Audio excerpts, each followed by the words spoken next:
Good morning. Got things to do in this world. Yeah. Start to pick up a little bit.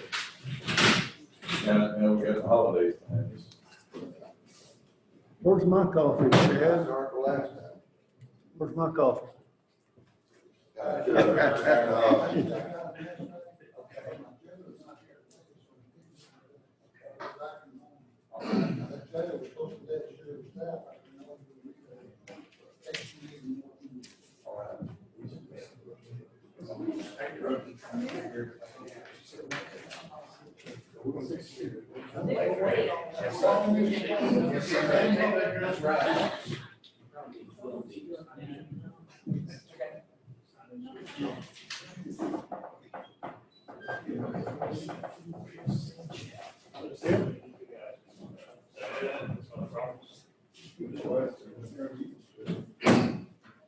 Hey, good morning. Ladies and gentlemen, get you real quick. Got a few more people here today.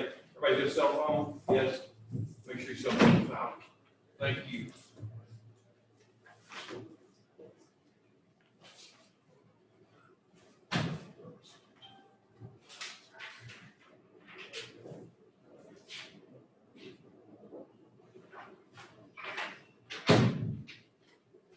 Happy New Year to you. Happy New Year. Thank you. Are we live yet, Scott? Yes. Just remember the COVID, ask everybody to stay out. Everybody wants a mask, that glad, everybody.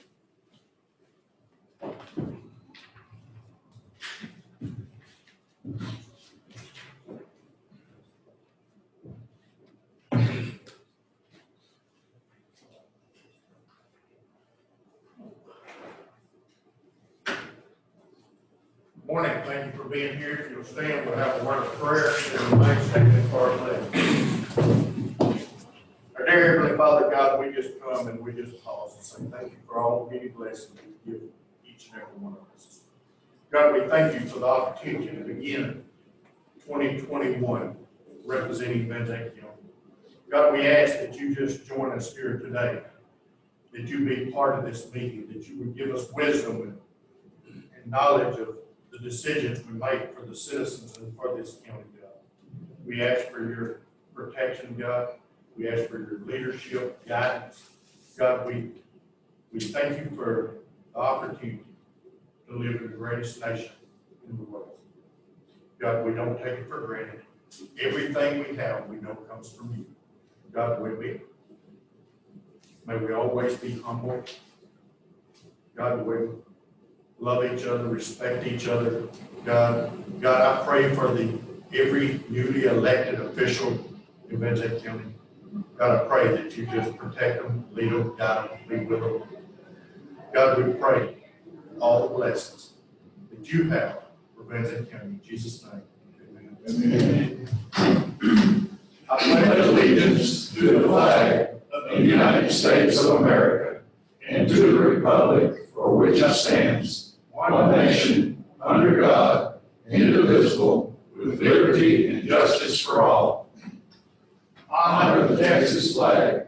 I pledge allegiance to thee, Texas, one state, under God, one and indivisible.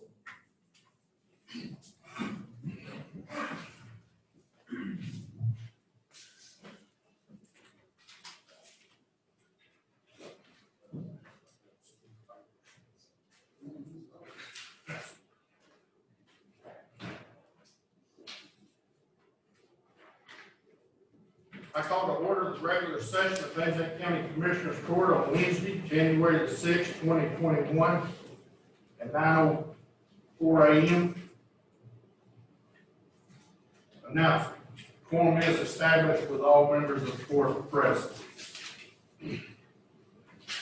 Item number 2, discuss and consider dispensing with the reading of the minutes of the meetings of the Commissioners Court, approval same for December 23rd, 2020. Got a motion by Commissioner Belton. Is there a second? Second by Commissioner West. Is there any questions, corrections, additions to the minutes? Being none, all in favor say aye. Those opposed, same sign. Motion carried. Item number 3, discuss and consider approval of county bills for payment as submitted. So moved. Got a motion by Commissioner West, is there a second? Second here. Got a second from Commissioner Pearson, I do have a question. There you go, Keith, you want to address it? I'd like to make a comment here. Okay. We do have bills that need to be paid, but we don't have, like, for example, on the fuel bill, we don't have all the receipts gathered up that we normally do. There's a lot of people out, a lot of people didn't turn in things that they're supposed to, but yet we still owe.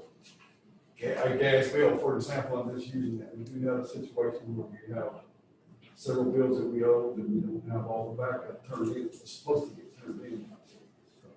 I just want you to be aware of that. Now, you have a question, maybe on something else. No, that's what, there's bills, And then there's also. there's bills from departments of outgoing Right, administrations right, or elected officials right.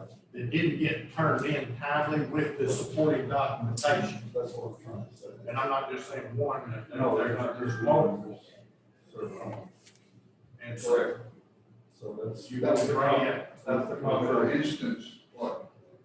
Well, the best example I can give is like the fuel bill, for example. You know, usually you get the fuel bill and everyone turns in their tickets, well, they sign their ticket, turn it in, it's confirming that the bill is correct, if you would. And a lot of the gas tickets that people, I don't know, they left them in their car, in their desk, or in their pocket, or what. That's the best example I can think of. If we didn't have everybody's gas tickets, but yet you get the bill, and here's the bill for the fuel that we owe for this car or that day or whatever. So it's just a situation where a lot of people left and didn't finish up turning in things they're supposed to. Best way I can explain. We have to look at that. We're just stuck on it. I mean, it's, We we gotta look at it best we can. And verify it best we can. Situation, I don't know how to get around it really, other than. If we don't back, we're gonna cut a few Right, credit cards and off. that's what's gonna happen.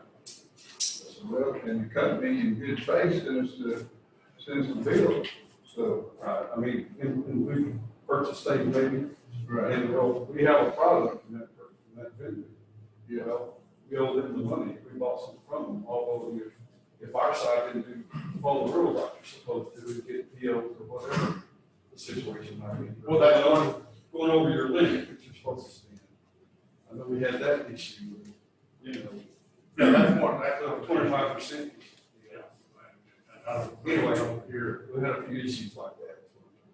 Right, and I don't, in those bills, is that other one where we have one department that outgoing didn't get POs? Or they?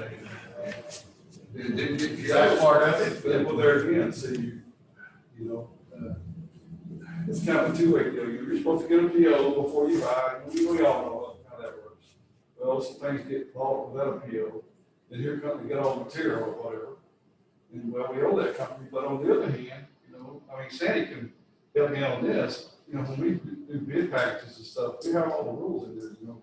You're supposed to have before our guy calls and gets anything, they're supposed to have a PO that's over a certain amount, they're supposed to sell it to them, but it still happens, you know, so sometimes that happens. It shouldn't happen. It should.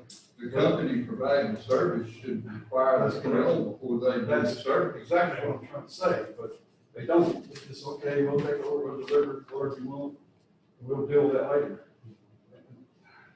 I won't get into that, but still, that happens.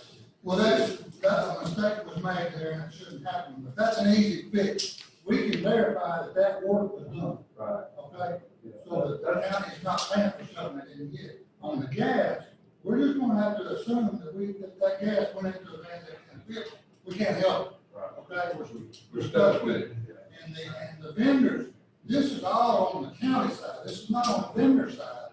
Because the vendor didn't know we were fixing to lose a lot of people and say, hey, I'm gonna send this bill, they won't never know this is a bogus bill. This is tickets that didn't get turned in. But those vendors were notified to not deliver any product without a PO. That is, They do that. But on the gas, they put they it don't on get the it. gas. No, that's a little bit of situation. Yeah. It is what it is. And I just want you to be aware. the food, well, the sheriff just told me that their gas bill is turned off. They cannot purchase gas right now. Supposed to be like on the days. So, but the food line item, there was several bills found out there. From From previous. previous budget year. And so now the food line item went to 69%, which is what we're dealing with Mr. Pratt as well. We've got, the policy said that the line items were to stay at 75% available. So they now have a food line item that went to 69%. But now he signed off, you signed off on all of them. Yeah, I know this topic from Steve, but I've got a lot of information here. Yes. Something regarding this. For example, our fuel cards were cut off yesterday. So I personally bought fuel for all the squad cars last night. I was with the reimbursement. We should never be in that position to have to personally go and fuel our fleet for public safety. We've got a line item here in the inmate food. Should we kept at 25%, it's now at 30%, what we've used, which leaves us roughly 69%. We'll do our best to make it work, but the inmates have to be fed. Like I said, I'll give you an update here in a minute, but I've got a lot of things I want to make this board aware of. And like I said, kind of think thought on. Well, I don't know when are you going? Just under agenda. I'm not on the agenda this week, but I didn't have a specific item at that time when the agenda was being put together. But, just under, just kind of talk, under, public comments, or where you'll. Well, let's get to the general business and then you can speak. We're not in general business yet, and we're still. We're in bills. We're not bills. Well, not by. And we talking about bills. We have found invoices from the previous budget year. I signed a stack of invoices this thick, and they were everywhere. I mean, we're still finding them. We were digging through everything. There's bills that weren't paid from 2019, early in May, June, that we found that was getting paid. We have lost our FCC license to communicate over the radio system. We're communicating over the radio system illegally right now, trying to get a temporary license, and now we're going to be some, the dollar figure to get it reinstated is how much? Just shy of 4,000. 4,000 just to reapply with the FCC and be able to legally use our channels on the radio. My understanding that the normal renewal is about 750. So, don't quote me on that. So our budget, I mean, at some point, we're going to do the best we can, but we have to work with. But at some point, we may have to. Just flag that stuff, Steve, and when you find those tickets, so that Kenny and them can check through, it may have been paid, Yeah, and it's just an old ticket. that was coming up, you may have old stuff, but that's not, don't necessarily mean it didn't get paid, we need to make sure we hadn't already paid that. Yeah. Because normally if you got one of those, somebody's throwing a big fit, hey, where's my money? That's right. Yeah. So we need to make sure. That's what we need to make sure that it hasn't been paid before we pay. That's The one thing we're doing is we're putting some policies and procedures and processes in place so that there's an approval process before we just go and buy things and spend things. We had deputies that were able to go to different places around town and just buy stuff and come back and give us a bill. And we're gonna have an approval process, so if they need a battery for their vehicle, for example, they're gonna have to come and submit a request and be approved by the lieutenant, by chief deputy or myself, before they're able to go buy that battery. And instead of just one, I mean, we have other bills for things that I'm puzzled as to what they're used for. So, moving forward, I mean, I'm very much a believer in this, let's just, rearview mirror is smaller than the windshield for a reason. We need to be mindful of what's behind us, we need to move forward, and that's where our focus is. And we're gonna be putting some processes and procedures in place to have greater controls and transparency and accountability for our clients.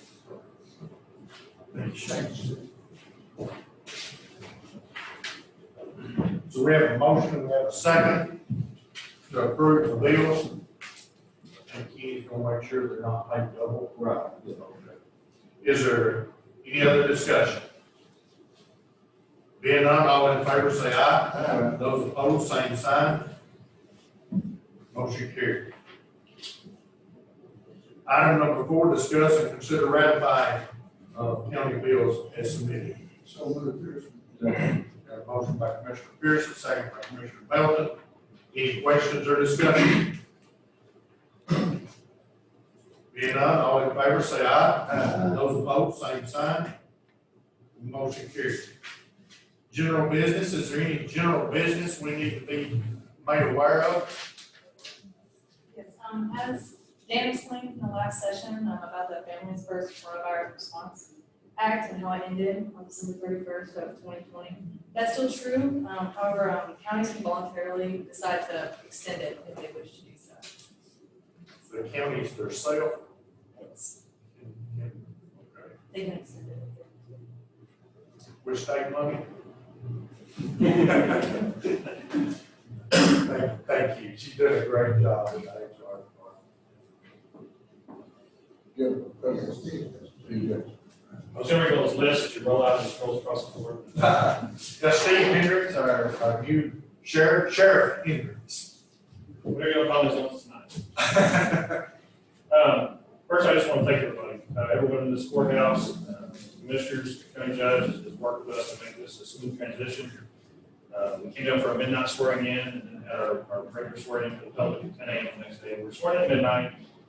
Took over shortly thereafter, entered the building, began organizing, getting things in order.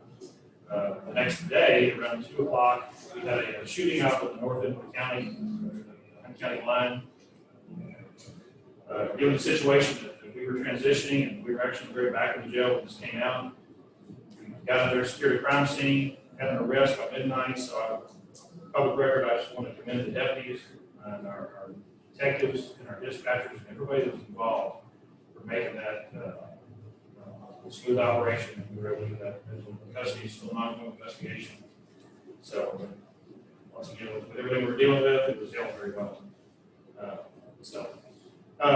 Like I said, we're still assessing things right now. There's many deficiencies, but the invoices and receipts was just one block we had this week.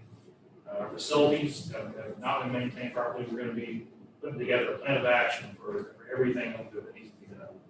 So we'll get that plan of action together and get with the commissioner's court and make sure it's something we can work together on.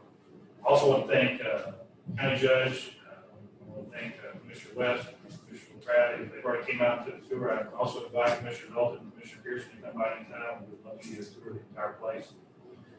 We've got a fleet of vehicles that we're using on patrol, and a fleet of vehicles being repaired, and we have a fleet of vehicles that have been put out of service for quite some time. And we're going to be putting together a plan to dispose of those vehicles and get the money for those vehicles to apply to get some working vehicles that we can rely on. Same with the radio system, fuel cars. We're going to be putting together a plan of action that's going to include processes and procedures that we will have some accountability and run this place like a law enforcement agency that the citizens can depend on. It's reputable. They can count on us to spend their tax dollars effectively and efficiently every single dollar. So just want to thank you guys for your partnership and look forward to moving forward. You're welcome out at our sheriff's office anytime. Come on out. I say it's the citizens that own that sheriff's office. It's not me. It's not y'all. It's the citizens. But you guys come on out. I'd love to show you everything. The only way we can work together on a proper plan of action to get things done is to show you where our efficiencies are. So once again, thank y'all for everything you do, and I look forward to working with you guys in the future. And you've got a couple here you'd like to introduce them. I do. Let me, with Greg Shelton, he's our chief deputy over the jail operations and over criminal investigations. Everyone want to get a picture of you if you don't move up. That's what you want. And let's get a picture together. May raise your camera. You come on in, Chad. Chad Wilhelm, he's the chief deputy over operations, which includes our patrol, dispatch, and all the other areas that the operations side.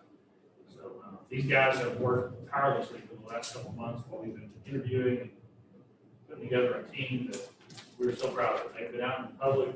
How we're dressed today is how any non-uniformed officers dress in the sheriff's offices. They've been going out to lunch places, they've been a lot of compliments, we've been getting phone calls. It's a new day at the sheriff's office, and we want to have this new image out there. Once again, the citizens, we want you to know that we're professional and depend on us to get the job done. Thank you, guys. Thank you. Is there any other general business we need to be made aware of? Being done, we'll move to item number 6, public comments. We do have one public comment. Just received this morning, got passed on to me. I spoke with Judge Rose, spoke with Judge Rose on my cell phone. She speak. Correct. Okay.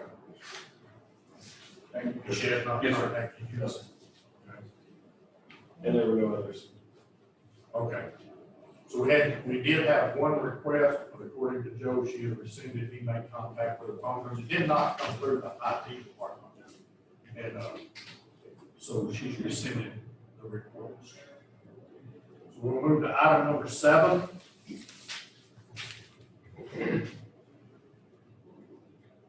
Discuss and consider appointment of board of director nominations for the Van Zandt County Emergency Service District, ESD number 1, for 2021-2022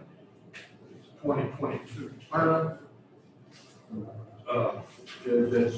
That's Dean South Van Zandt County, and I make a motion that we approve the appointment.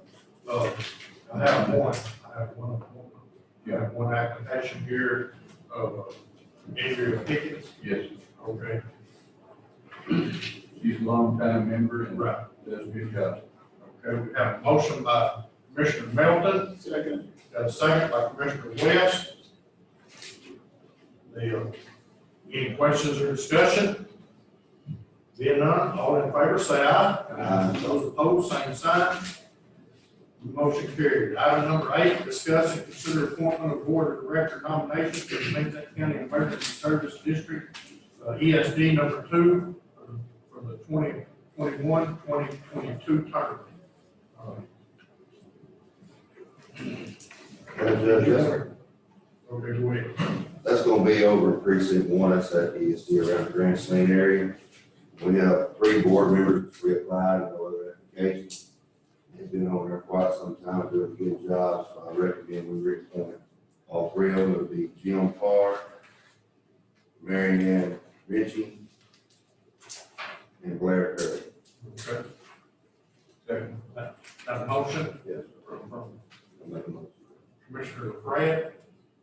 Got a second by Commissioner Melton. Any questions or discussion? Being none, all in favor say aye. Those opposed, same sign. Motion carried. Item number 10, discuss and consider appointment of board of director nominations for the Van Zandt County Emergency Service District, ESD number 4, for the 2021-2022 term. Yes, sir. We have an application by Mr. Greg Preston. And I make a motion to accept that and place him on that board. I'm sorry, I don't know who's, somebody's coming off that board. And get it put up. The Greg is replacing that. It's not in my book. We've got 2 that are. I skipped. Yeah. Okay, that's a good one, okay. We'll go ahead with item number 10. Then we'll go back to item number 9. So you have one there, Keith? Yes, sir, for Greg Preston. Okay. I make a motion to accept that and place him on the board. Okay.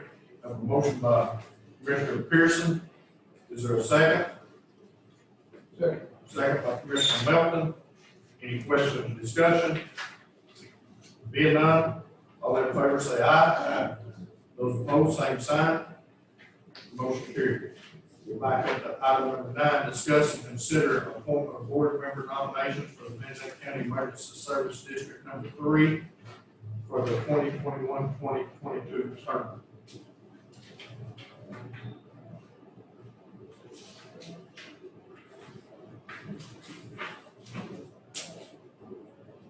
Which one?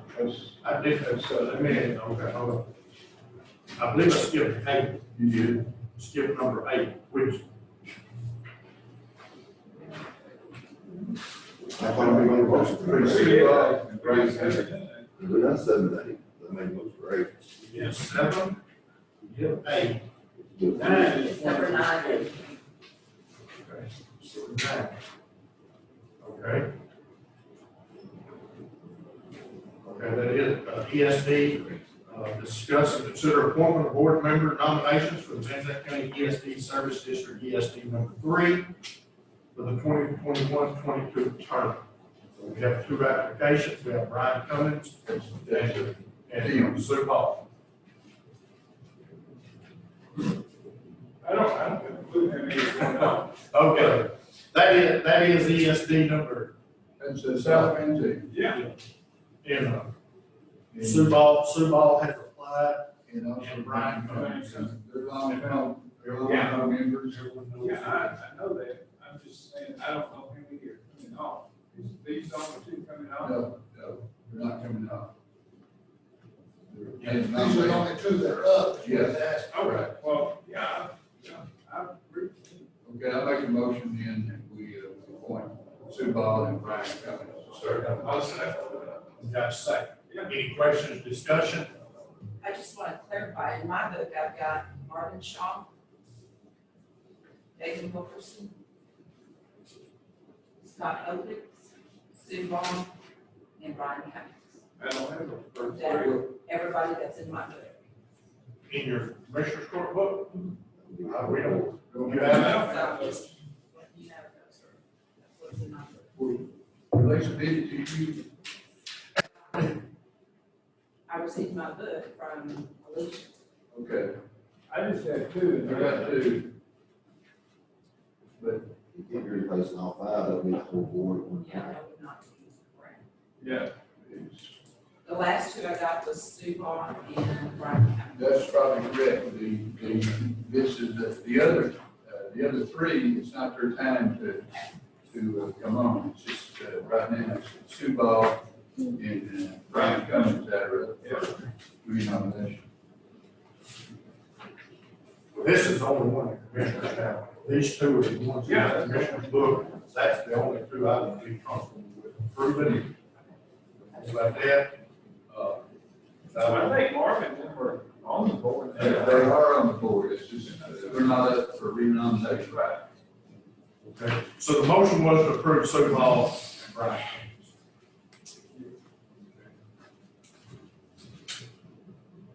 Any questions or discussion? Being none, all in favor, say aye. Those opposed, same sign. Motion carried. Item number 11, discuss and consider Zandt County Historical Commission year-end report for 2022. We have Elvis Allen, the president. Elvis, did you want to present or, Yeah, I've already. we've already got a copy. Yeah, I turned them in to everyone. I'm And here just, for, I just summarize, going over that report is that difficult year. They dealt with everything else that we've all dealt with COVID, but they accomplished a lot. It was a good report overall. thank you. Appreciate Very, it. very good report. I do have a question, if it's appropriate. Okay. It's my understanding that the appointments and of the commissioner, the officers of the historical commission and the reappointments and new appointments will be made later this month, is that right? It'll be on next. The 20th. On the 20th. The 20th, okay, thank you. Is there a motion to approve the report of the Zandt County Historical Commission? So moved. Got a motion by Commissioner West, is there a second? Second. Got a second by Commissioner Pearson. Any questions for Elvis? Discussion? Thank you. Do a great job. Thank you. Being none, all in favor, say aye. Aye. Those opposed, same sign. Motion carried. Item number 12, discuss and approve newly elected official bonds. This was the bonds that were presented. You got Sheriff Steve Hendricks, bond $5,000, tax assessor collector, Vicky Stanberry has two bonds. She's got one for the county, one with the state, one with $20,000, one with $100,000. A lot of money.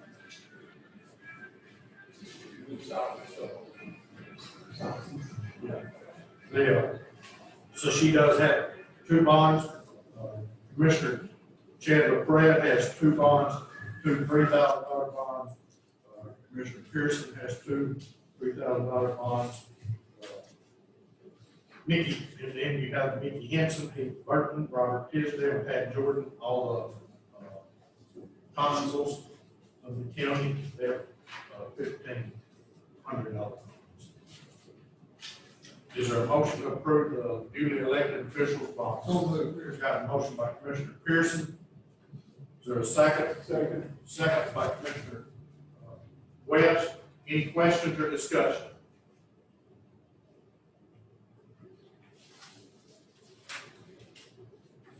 Being none, all in favor say aye. Those opposed, same sign. Motion carried. Item number 13, discuss and consider funds for COVID-19 custodian, which ended on December 30th, 2020.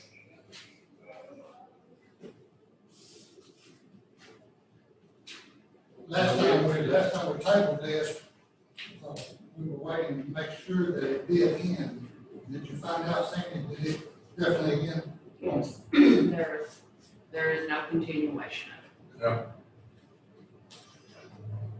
Like the HR department said, some counties extended it on their own, I guess out of their personal, out of their own funds. But as far as the state, we thought they might extend it, but they didn't. Well, I think we're gonna have to extend this out of our own funds. I do too. It's just, we can't quit now on this. Part of it was stayed out of our funds to start with. Part-time. Yeah, I think Joe left that position, and he left that position. There is still a part-time funded position that has not been filled, so there are funds.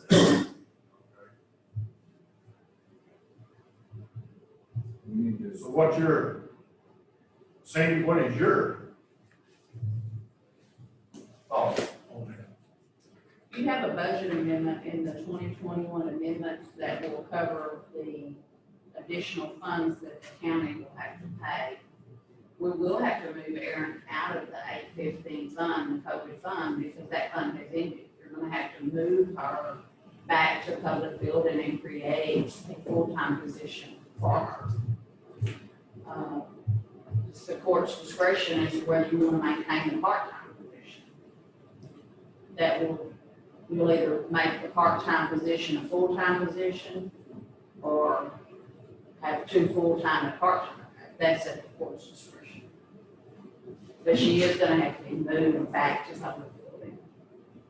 Because we can no longer ask for funds back from the state on the COVID. If they do another round of the funding, we'll still be able to go back and check her payroll and get reimbursed for it. According to how the fund will read, this time the fund said if she was a current, then you can help you. If she was a current employee and you reposition her, then you can move her. It'll be according to whatever the wording will be in the fund. And I don't think they'll come back with another round if they was. I believe that it's just all speculation. If they were gonna come back with another round, they would extend this.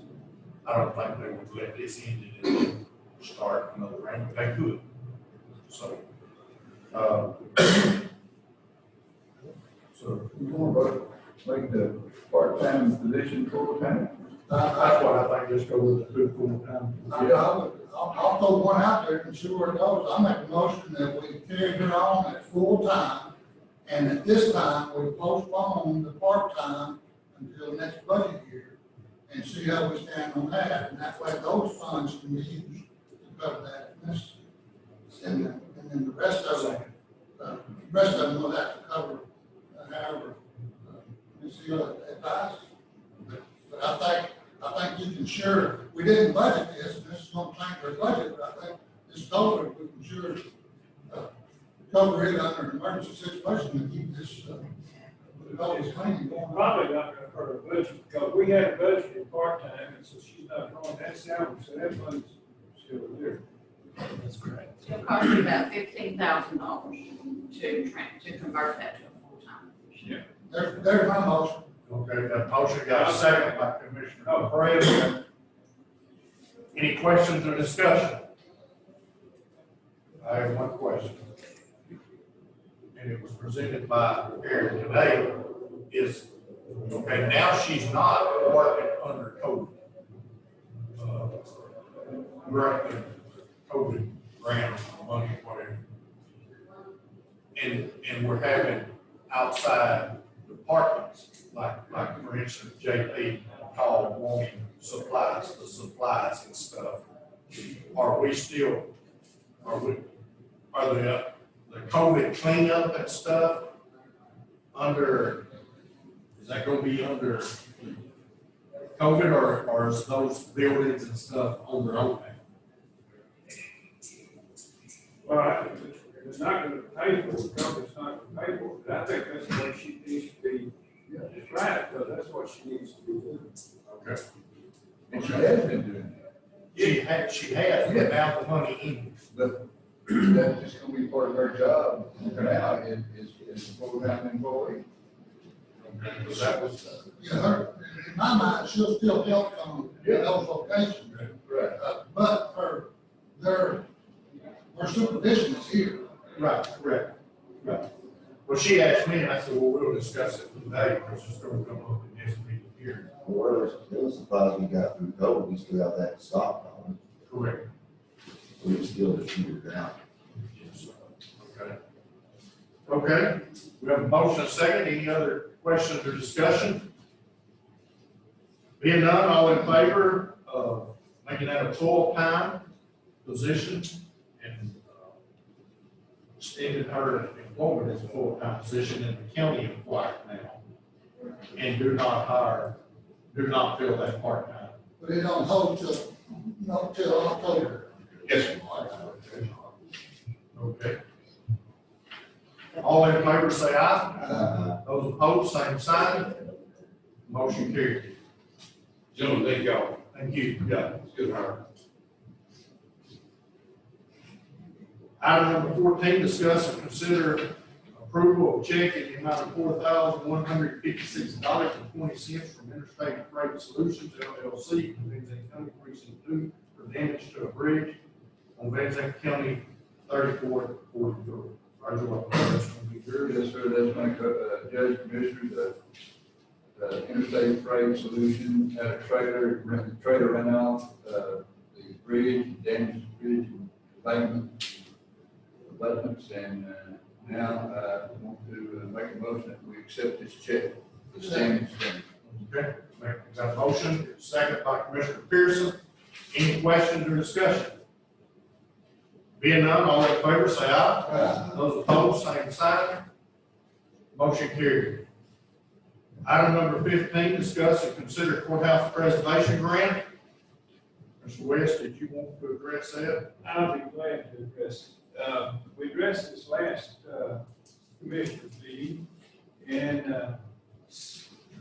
it was turned down, and so I called the historical commission and told them we would turn it down, and they asked why, and I said, well, there were a few reasons, but the main one was the overall cost, which was gonna be, around $12 million, and, we were gonna get like 5.6 million from the state, and we had to fund the rest of it. And I said, that's too much, and I said, the reason it's so high is that in the last 2 months, they put another requirement in there, and they said, the full restoration, you've got to replace every stone on the outside of this building. And the reason for that is, long, but the reason that they required that was that the way this stone was put in this building, they have 2 metal rods in the back of the stones that connects it. Well, over the years, the gravel has become porous and water's gotten inside and rusted those rods. And as they rusted, they expand and they pop off part of the stone. And you'll see that on several of them here. Well, the original plan and the original one that they told us to use, we would replace the stones that were damaged, and we would buy 50 additional stones in the event that any others in the next however many years popped off, we could replace them. And I told her, I said, Susan, that's the reason that, one of the main reasons was that cost. That was a little over $2 billion difference in cost. And she said, well, that's not correct. She said, we told our architect, which is first vote for them, that could be an alternative, but you didn't have to do it. Well, that wasn't the way it was presented to us or to our architect. He said you had to do it. That was the only way you'd have a full restoration. So, she's come back now and said, well, I've talked to him, and explained that what he told y'all was not correct, that it only needs to be replaced the ones that are damaged and, you know, instead of replacing every stone on this thing. So it's reduced our cost down to some 9.something million, 9.3 or 4. And, but, we didn't get the grant originally. There were only 3 given and we didn't get it. And we were 4th, and so they come back and told us that they had $3 million they could give us on doing our restoration. Well, and they come back later since, but anyway, it's $3 million what they guaranteed us. So that at $12 million, that was just going to be prohibitive to come in here and that we could come up with $9 million to do it. Now it's back to a little over $9 million. They're going to give us 3 now, and in the next grant session, which is going to be in a year, they will give us the other 2.5 or 6 million that should have happened in this grant cycle. So, and the good part about that is that even if we accept the grant, it's probably going to be a year or close to a year before we can be under construction. And so that will give time that that next grant cycle will come around and we should have all of our money. Meaning that we're still going to have to come up with between $3 and $4 million. And my recommendation is, and my motion is to accept that, and that instead of just borrowing the money, I think we need to go out to our constituents and let them have a shot at saying whether we do or we don't. And so we have to have a bond election. That's my proposal. And I can't even believe we're still having this discussion. I totally oppose it. We've done a very good job with our money, Van County, over the past 6 years. I believe Van County lives within a budget. I agree that the courthouse needs some attention, but I think we're in a position now where you budget, you look at, okay, what's the #1 issue with the courthouse? And you budget on it in your budget. You work and you live within a budget without going out and asking the taxpayers for more tax money, pay higher taxes. I believe that, we had a meeting with the sheriff yesterday.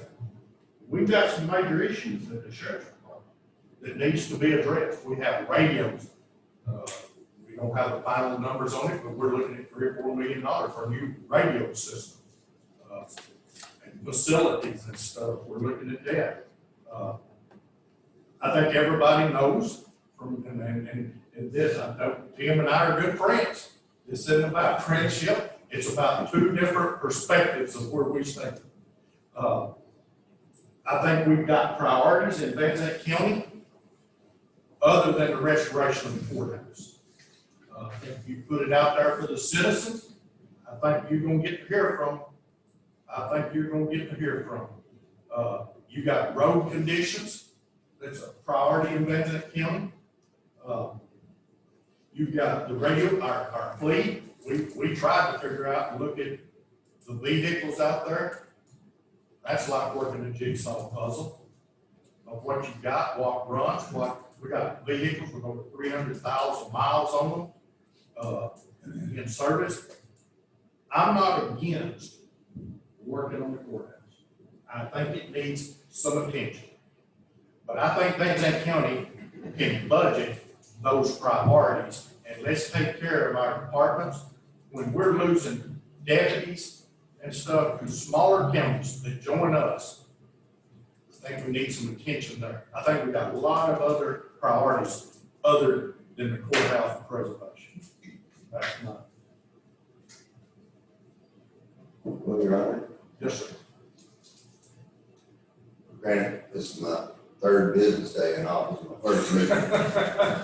Welcome aboard. And I appreciate the work of the historical group. I appreciate what Kim on this. And I like the idea of preserving our history and keeping it up. I think it's very important. But at this time, I don't really see where people put me in office. I appreciate my first thing in office being to approve something that could result in an increase in taxes. Even if it goes within the vote part, it will still be an increase in taxes. And it was my understanding, keep in mind, the difference is sitting over there and sitting over here. But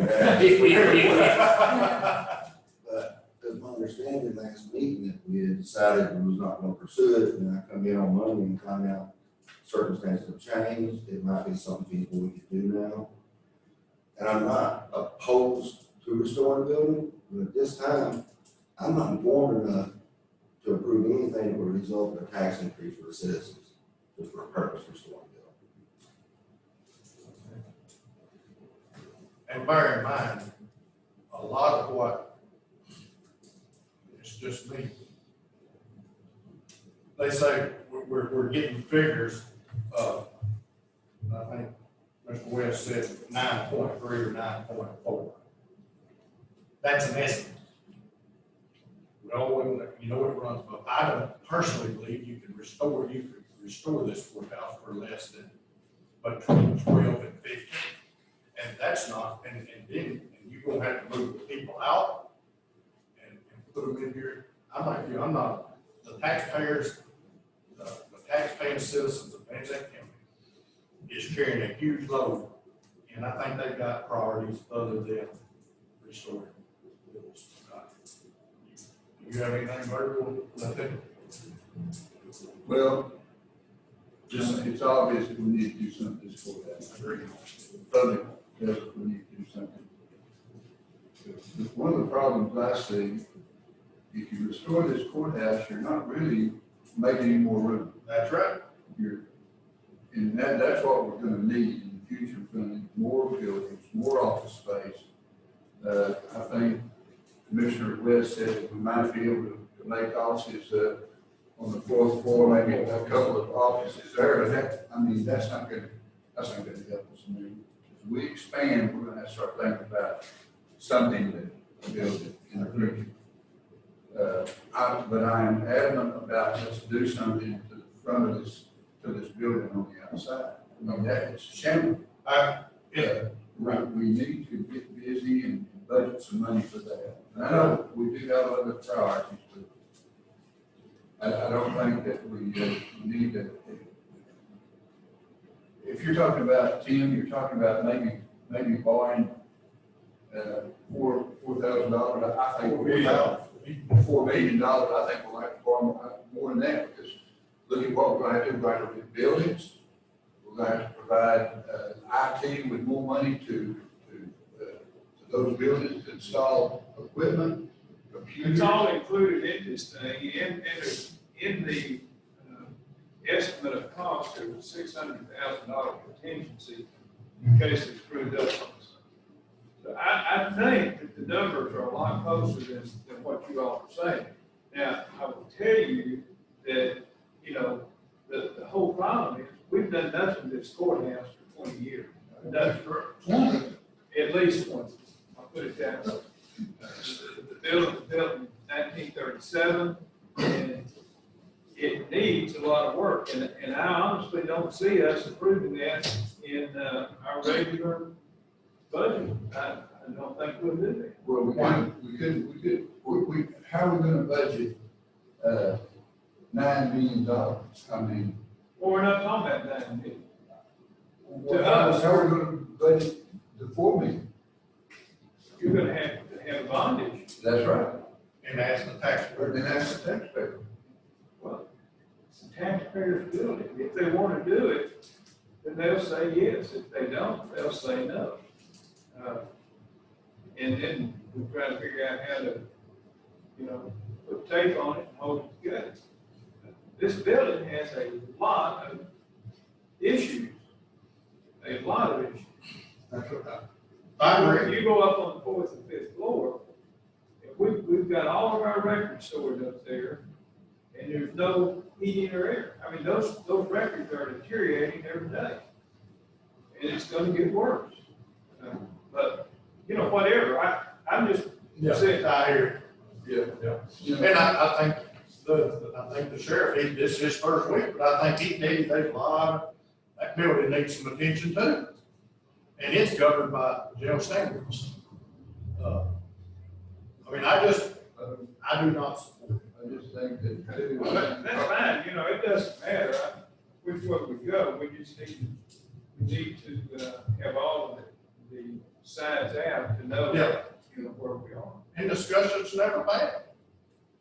The problem in the very near future, that we're gonna have to expand that jail and build a new jail. I mean, let's talk about buying land,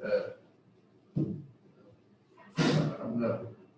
Well, we're looking at probably $30 million right there, and I understand that, I think we're gonna have to have it at some point pretty soon. But we're also gonna have to do something here, or we're gonna be moved out anyway, because it's not gonna pay us.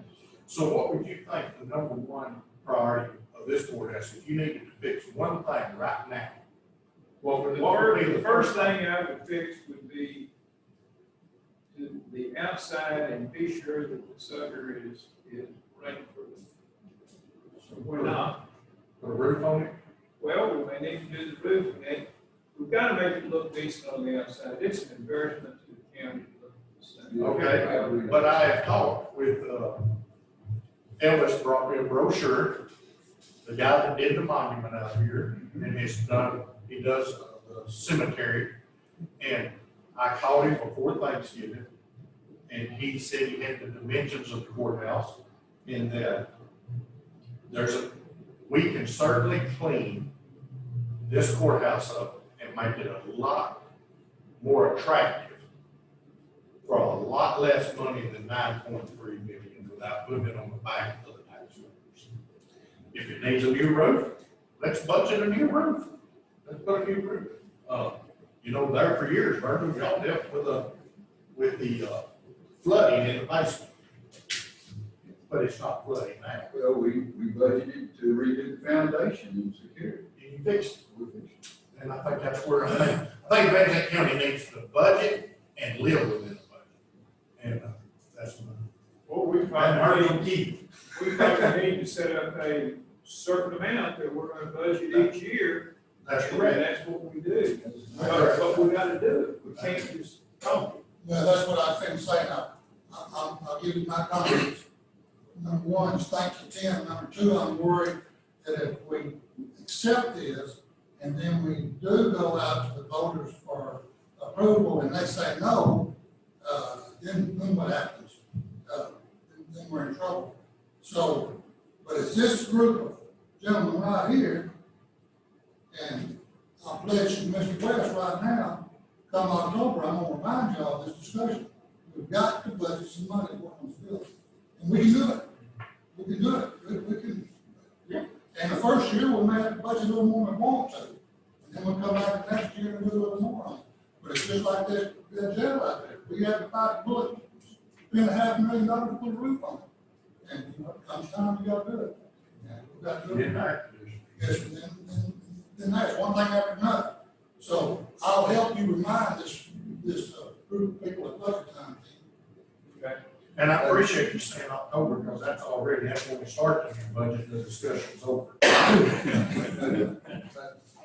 Jim, what would be the, Well, you know what I'm talking about. what would be, the probability of sometimes down the line when we're financially more stable of getting another grant? If we decline this grant, are we out for good or? No, we have to apply every 2 years to the grant. Now, it might not make them feel very good. One of the only reason there's $3 million left, one of the three courthouses that were approved in this budget came back and said, we can't get the money. And so they turned it back. And, you know, and it may be, right now, the most that the Texas Historical Commission can give any one county for restoration, whether it be a planning grant or emergency grant or a full grant, total is $6 million. That's the most that they can give any one county.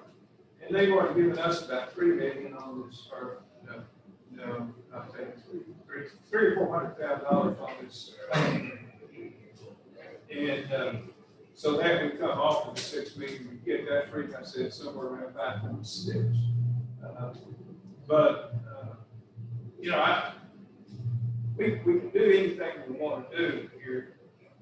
But if you talk about setting aside, how many dollars you talking about setting aside this year for the courthouse?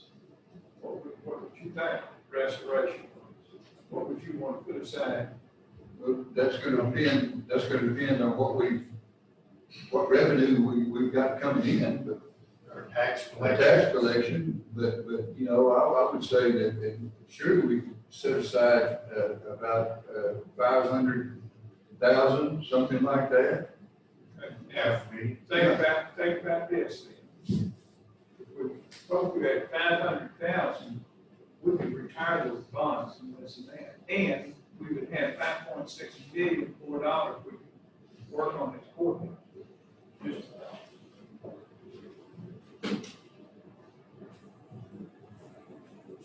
Okay, you've heard the discussion. Any more discussion? Is there a motion? I make a motion we approve. Got a motion to approve. Is there a second? Make another call for a second. Make a third call for a second. Motion failed for lack of second.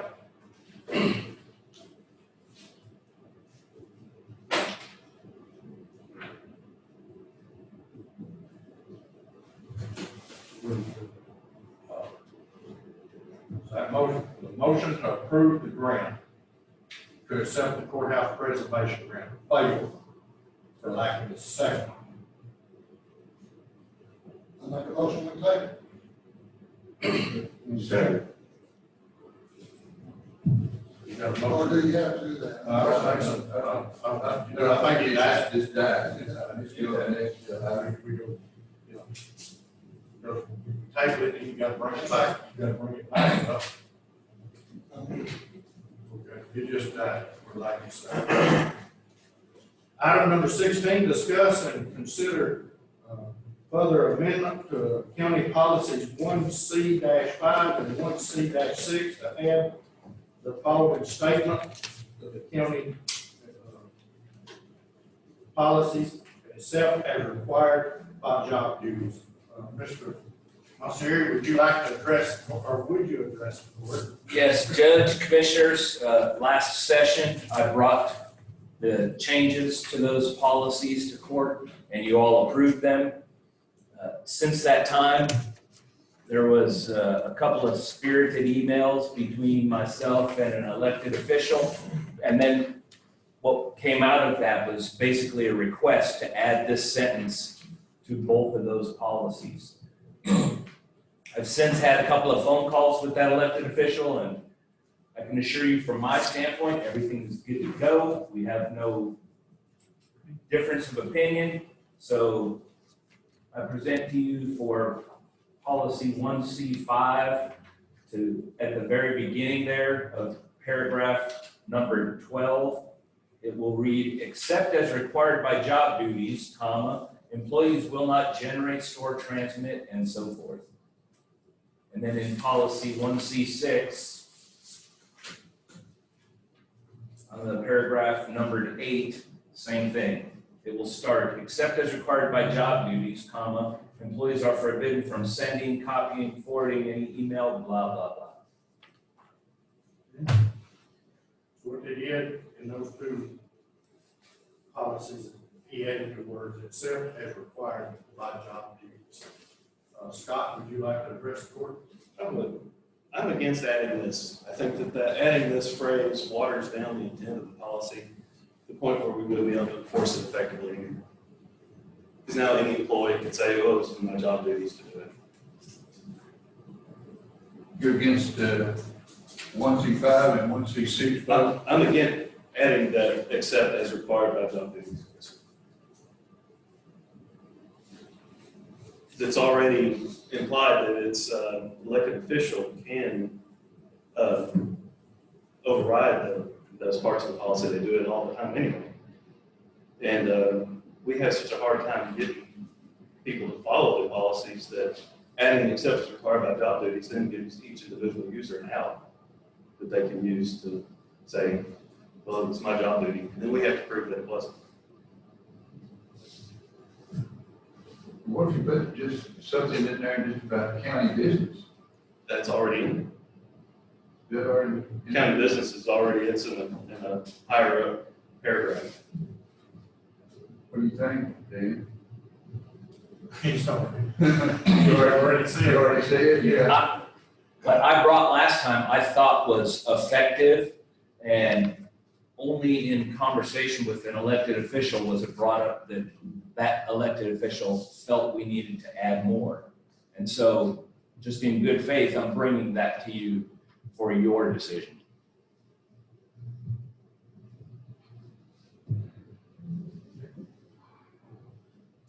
What's written in the policy right now, does it cover people if they were to do any of this, if it was in their job duty?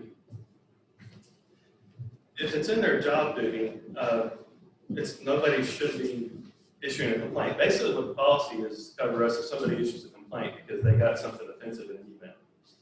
Then we go back to the policy and we figure out, if that was in their job duties or not. If you're sending stuff out in your regular form of job duties, nobody's going to issue a complaint. Nobody's going to have an issue with it. You're doing what you're supposed to do. And my point to the elected official was that office has another set of rules they follow that follows the dissemination of that kind of information.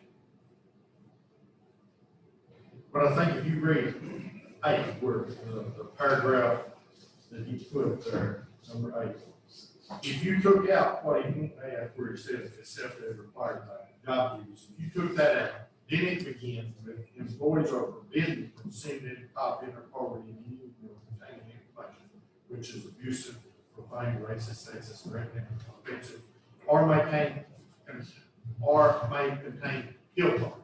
I think that's where the issue's coming in, is it says employees are forbidden from sending that out, which includes HIPAA, and there's several departments that we do have to send information out that contains HIPAA information. You have to be careful. You have to follow your own department standards.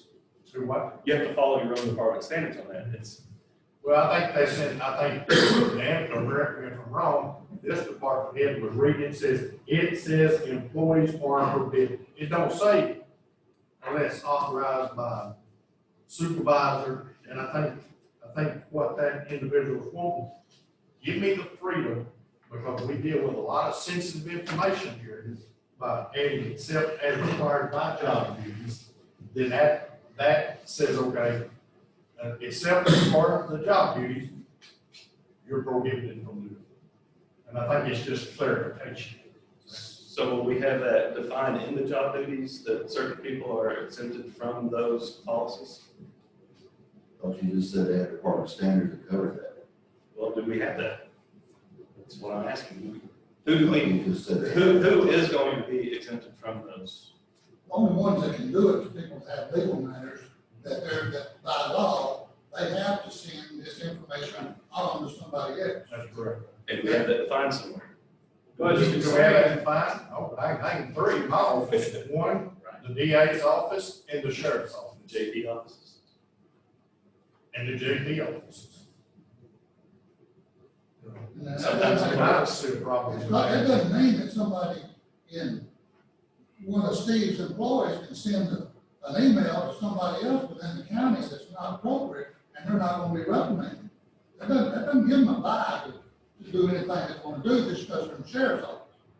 But if they have, Steve, you can address it. Well, I think, like in our situation, I mean, something of course, investigation we're doing, if we have some email, Ranger or somebody else, or something investigation, that's part of our job. That's right. If it's employee A sending something over here to the courthouse, and their buddy that works in another department, it's offensive or something they shouldn't send, or sending information for whatever reason, that is violation of policy, but once again, that would be something that we have to rely on the integrity of our elected officials and supervisors to address in a manner that handles ways to do that. I agree with that.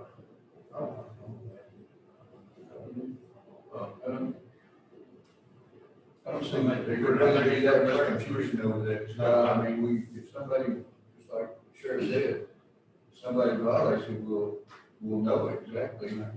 Violation. As the Sheriff said, there are two categories, two ways that goes down. And we're trying to protect the second one. Really, the first one, that's up to y'all. Well, I'm kind of looking at, so one of my employees, Grover, has done something, and my foreman, he just sent it to me for me to see. According to this, he can't. Or a season violation, doesn't send it to me. But I need to see it so I can take the appropriate action through HR on the employee that done something on the start with it. But if we put this line in, then he'd be allowed to do that and be covered. Is this referring only to the HIPAA part? Because the other, everything in front of the HIPAA part, we had in there forever. That's from the beginning. And we didn't have any problems with the rest of it. But it's just when we added the HIPAA and the personal information that this became an issue. I don't know, David, you want to answer that question? You remember this all came out of a request from someone to send something out. And in response to that, the IT department and the HR office worked on these policies to try to better protect our network and our employees. Someone may not have been familiar with the policies in the past, just that recent work made them more familiar, which generated this request.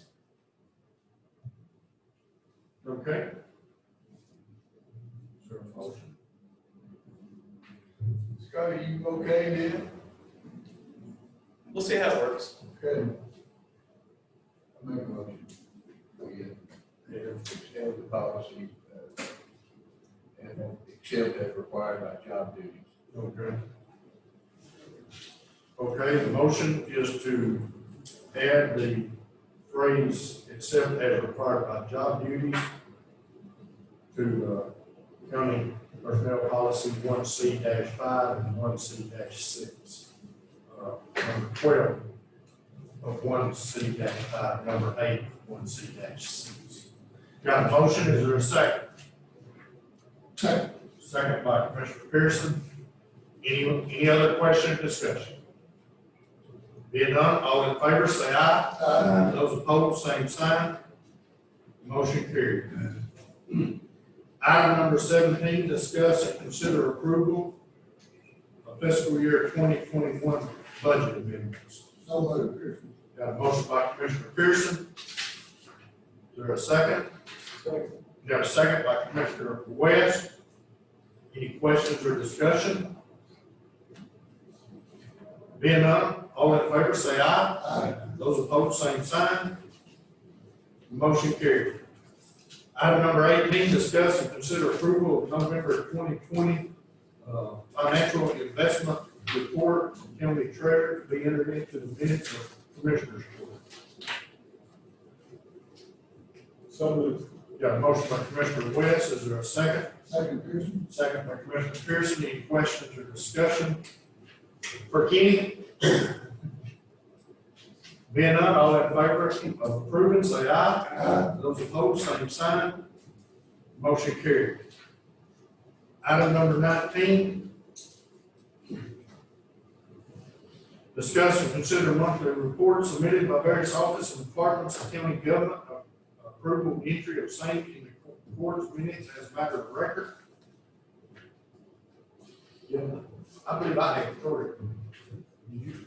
Actually, we had 6. That's right before we came in, I got a couple. Okay. But we had 6 to 18, which is not bad for the first meeting, particularly since everybody's now happy holiday. So I think we'll be fine. Okay. Is that a motion to approve the monthly Yes. reports? Okay, you have a motion, is there a second? Second. Second by Commissioner Pearson. Any question or discussion about the monthly report? Being none, all in favor, say aye. Aye. Those opposed, same sign. Motion carried. At this time, we'll enter into executive session in compliance with section 551.074 of the Texas Government Code. We'll take a 5-minute break, come back in.